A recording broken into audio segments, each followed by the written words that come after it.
I like doing music in school because when we all play it together it sounds really nice. I like the music because some music is hard and some music is easy, so it's a mixture of different music. I like it because everybody gets to learn new things. When Bob comes we play different tunes like Auld Lang Syne, Cockles and Mussels and Shimmy Moolah. I like it because we all play together and it's not just me. When I go into the schools, some children might have had no experience at all of Scottish music, and it's amazing the response that you get. They do like it very much.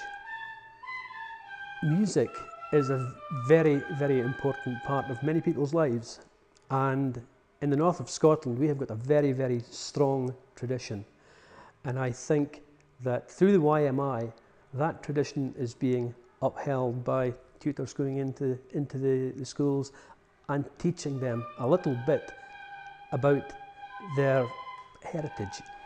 Some teachers actually, at the end of a lesson, if they've got a little spare time, will say, right, take your whistles out and we'll do the tune that we did last week with Bob.